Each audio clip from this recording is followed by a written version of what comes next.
할렐루야. 8월 31일 온라인 새벽 기도회를 드리겠습니다.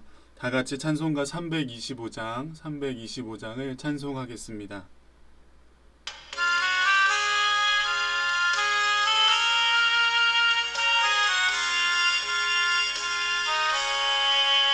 예수가 함께 계시니 시험이 오나 겁없네.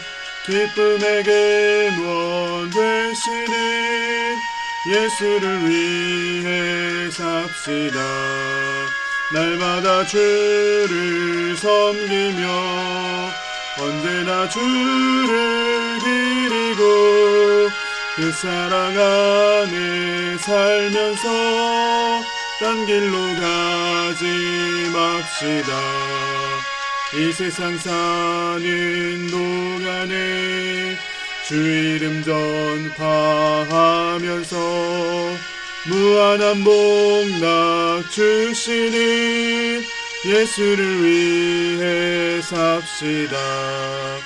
날마다 주를 섬기며 언제나 주를 드리고 그 사랑 안에 살면서 딴 길로 가지 맙시다. 이 세상 친구 없어도 예수는 나의 친구니 불의한 일을 버리고 예수를 위해 삽시다.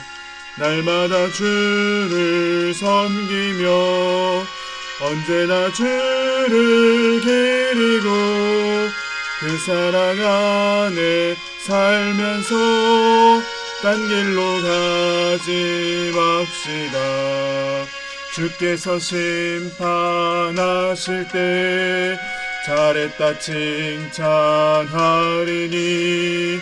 이러한 상급 받도록 예수를 위해 삽시다.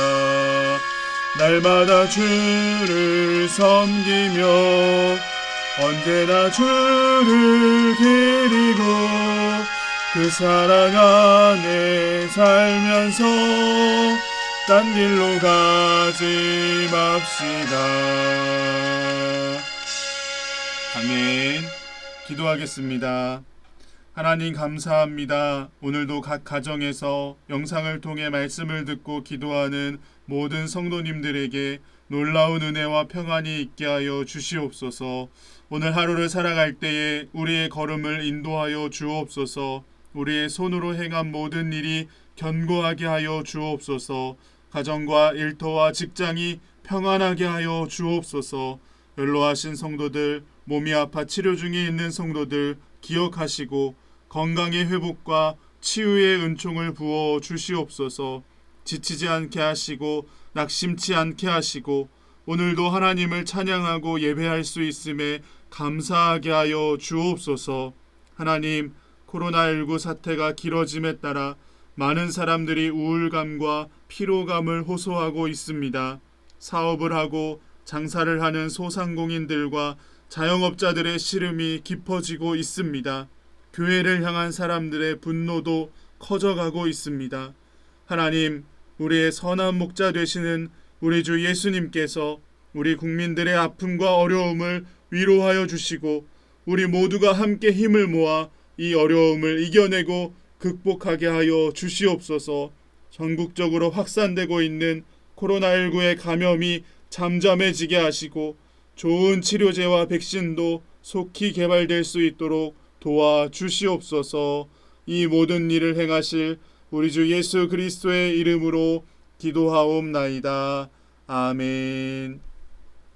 오늘 함께 나눌 말씀은 로마서 16장 17절로 27절까지 말씀입니다. 로마서 16장 17절로 27절까지의 말씀입니다. 제가 봉독해 드리겠습니다. 형제들아, 내가 너희를 권하노니 너희가 배운 교훈을 거슬러 분쟁을 일으키거나 거치게 하는 자들을 살피고 그들에게서 떠나라. 이 같은 자들은 우리 주 그리스도를 섬기지 아니하고 다만 자기들의 배만 섬기나니 교활한 말과 아첨하는 말로 순진한 자들의 마음을 미혹하느니라. 너희의 순종함이 모든 사람에게 들리는지라. 그러므로 내가 너희로 말미암아 기뻐하노니 너희가 선한 데 지혜롭고 악한 데 미련하기를 원하노라. 평강의 하나님께서 속히 사탄을 너희 발 아래에서 상하게 하시리라. 우리 주 예수의 은혜가 너희에게 있을지어다. 나의 동역자 디모데와 나의 친척 누기오와 야손과 소시바더가 너희에게 문안하느니라. 이 편지를 기록하는 나 더디오도 주 안에서 너희에게 문안하노라.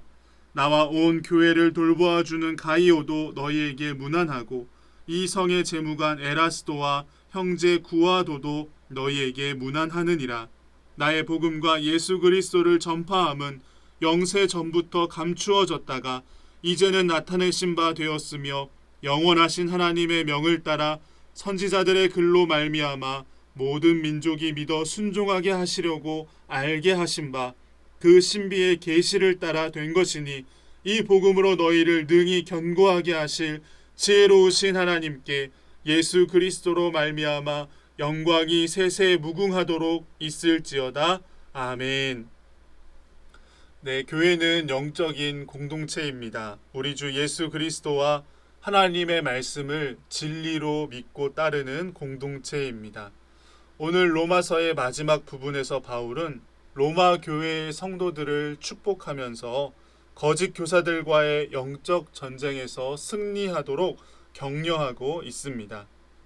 여러 이름을 거론하며 안부를 전해온 바울은 잠깐 그것을 멈추고 거짓 교사에 대해 경고합니다. 17절과 18절 말씀에 형제들아 내가 너희를 권하노니 너희가 배운 교훈을 거슬러 분쟁을 일으키거나 거치게 하는 자들을 살피고 그들에게서 떠나라. 이 같은 자들은 우리 주 그리스도를 섬기지 아니하고 다만 자기들의 배만 섬기나니 교활한 말과 아첨하는 말로 순진한 자들의 마음을 미혹하느니라 라고 했습니다. 이 말씀에서 우리는 거짓 교사들의 특징을 알 수 있습니다. 첫째, 그들은 그동안 성도들이 배워온 교훈을 거슬러 분쟁을 일으키게 합니다. 한마디로 거짓 진리를 가르쳐서 교회를 갈라지게 만드는 것입니다. 둘째, 그들은 우리 주 예수 그리스도를 섬기는 자들이 아니라 자기들의 배만 섬기는 자들입니다. 자기들의 배를 섬긴다는 말은 자기 욕심을 챙긴다는 말입니다. 성도들을 거짓된 길로 인도해서 자기에게 복종하게 하고 자기를 따르게 만든 다음에 영적인 영향력, 영적인 주도권을 행사하는 것입니다. 셋째, 말로써 순진한 사람들의 마음을 빼앗습니다. 교활한 말, 아첨하는 말, 말을 참 잘합니다. 말로는 정말 무슨 일이든지 다 할 수 있을 것처럼 사람들을 홀리게 만듭니다. 바울은 교회 안에 이 같은 문제를 일으키는 자들을 잘 살피고 그들에게서 떠나라고 강력하게 권고하고 있습니다. 더 이상 그들의 말을 듣거나 따르지 말고 완전히 그들과 결별하라는 것입니다. 매우 단호한 태도입니다. 여러분, 이 말씀을 어떻게 생각하십니까? 잘못된 교훈을 가르치는 이들, 그들도 역시 교회의 이름 아래에 있는 자들입니다. 그들도 하나님을 이야기하고 예수님을 이야기합니다.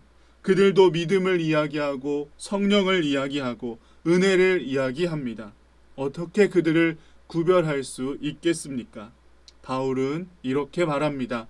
19절 후반부에 너희가 선한데 지혜롭고 악한데 미련하기를 원하노라.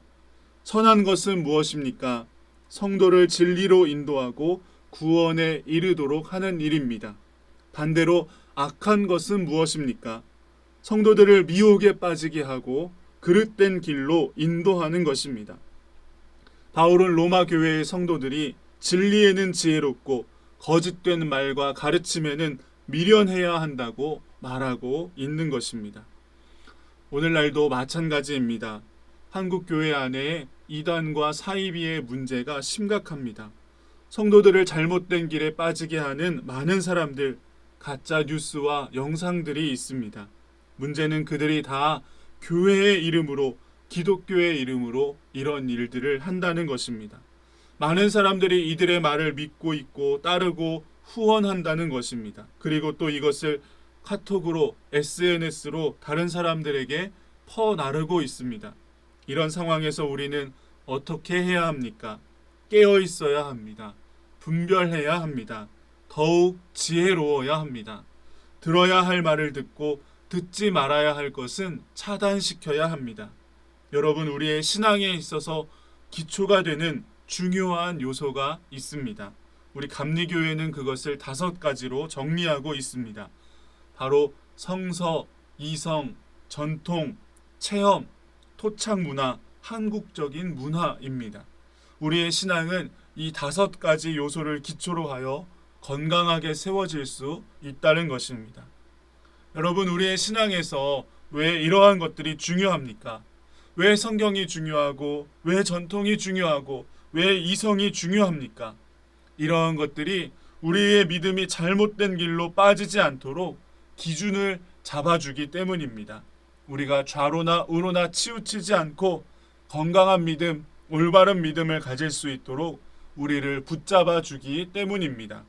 사랑하는 여러분, 무엇이 진리이고 무엇이 거짓인지 잘 분별하시기를 바랍니다.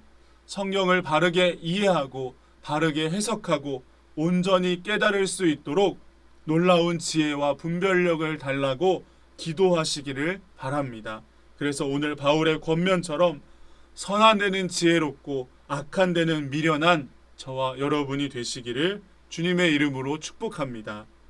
계속해서 바울은 거짓 교사들을 경계하기 위해 잠시 멈추었던 문안 인사를 다시 전합니다. 21절로 23절의 말씀에 보시면 바울의 많은 동역자들의 이름이 나오고 있습니다. 먼저 바울의 영적 아들인 디모데의 이름이 보입니다. 그리고 이 편지를 기록한 더디오라는 사람의 이름도 볼 수 있습니다. 그리고 현재 바울과 고린도 교회를 돌보고 있는 가이오라고 하는 사람의 이름도 볼 수 있습니다. 그 외에 고린도 교회의 성도이자 재무관인 에라스도라는 사람의 이름도 보입니다. 이것으로 보아 당시 고린도 교회에는 상당한 수준의 사회적 지위를 가진 교인들도 있었음을 볼 수 있습니다. 이런 것을 보면 이 로마서의 말씀을 기록하기 위해 얼마나 많은 사람들이 바울과 함께 힘을 모으고 마음을 같이 하고 협력하였는지를 알 수 있습니다. 교회는 어느 한 사람의 노력이나 열심에 의하여 세워지는 것이 아니라 성도인 우리 모두가 합력하여 세워가는 공동체라는 것입니다. 우리 교회도 마찬가지입니다. 우리 교회가 오늘 여기까지 존재할 수 있었던 것은 처음 우리 교회를 시작하셨던 믿음의 선진들이 계셨기 때문입니다. 우리 교회가 여기까지 올 수 있도록 눈물과 기도로 헌신하였던 지나온 목회자들이 있었기 때문입니다. 그리고 지금 우리 모든 성도님들을 위하여 늘 기도하시는 담임 목사님과 그 일의 마음을 모아 함께 협력하고 있는 우리 동부교회의 성도님들이 계시기 때문입니다. 저는 목회자로서 제가 설교할 때 저의 설교를 들어주시는 분들이 있다는 것이 얼마나 감사한지 모릅니다. 저도 처음 목사 안수를 받고 서울에서 2년 동안 비전교회 미자립교회에서 목회할 때에 교인이 없었습니다. 저희 가정을 제외하고 2가정이 있었는데 저와 아내와 저희 아이들을 제외하고 어른 장년 교인 3명, 아이들 4명 이분들과 함께 예배를 드렸습니다. 지금도 부족한 것이 많지만 그때에는 얼마나 더 어설픈 것이 많았겠습니까? 그런데 정말 감사한 것은 그렇게 교인도 몇 명 되지 않고 작고 초라한 상가 교회임에도 불구하고 교회를 떠나지 않고 제가 있는 2년 동안 함께 예배를 드려주셨다는 것입니다. 열심히 말씀을 준비하고 설교를 준비했는데 그 말씀을 들어줄 사람이 없다면 어떻게 예배가 이루어지고 어떻게 교회가 이루어질 수 있겠습니까? 오늘도 우리 교회가 이렇게 건강하고 아름다운 모습으로 존재할 수 있는 것은 우리가 함께 모일 수 없는 이때에도 각 가정에서 영상으로 말씀을 들으시고 기도하고 있는 우리 성도님들이 계시기 때문인 것입니다. 사랑하는 여러분, 우리 교회는 예수 그리스도께서 머리가 되시는 교회입니다. 우리 모두가 함께 협력하여 세워가는 교회입니다. 바울은 로마서의 대단원을 마무리하면서 이 모든 일을 이루실 하나님께 영광을 돌리고 있습니다. 26절 후반부에 이 복음으로 너희를 능히 견고하게 하실 지혜로우신 하나님께 예수 그리스도로 말미암아 영광이 세세 무궁하도록 있을지어다. 하나님께서 우리를 교회로 부르신 이유, 68년 전 이곳에 우리 동부교회를 세우신 이유는 복음으로 우리를 견고하게 하시고 지혜로우신 우리 하나님께 세세토록 영광을 돌리며 살게 하시기 위해서인 줄로 믿습니다. 저와 여러분이 바로 이 일을 위하여 부름받은 하나님 나라의 백성인 것을 기억하시고 복음으로 영혼을 구원하고 세상을 성화시키는 귀한 사명을 끝까지 충성되게 감당하시기를 간절히 소망합니다. 기도하겠습니다. 하나님, 교회를 통하여 온 세상에 복음을 전하게 하신 하나님의 지혜를 찬양합니다. 지금까지 우리 교회를 인도해 주신 것처럼 앞으로도 우리 교회를 인도하여 주시옵소서. 복음을 전하며 영혼을 구원하는 일에 힘쓰는 교회가 되게 하여 주옵소서. 잘못된 교훈을 가르치는 거짓 교사들에게서 떠나게 하시고 선한 데는 지혜롭고 악한 데는 미련한 우리 동부교회의 모든 성도님들이 되게 하여 주시옵소서. 교회가 세상의 신뢰를 잃어버린 이때에 우리 모두가 함께 힘을 모으고 마음을 모아 영혼을 구원하는 일에 더욱 힘쓰는 우리 교회가 되게 하여 주시옵소서. 예수님의 이름으로 기도합니다. 아멘.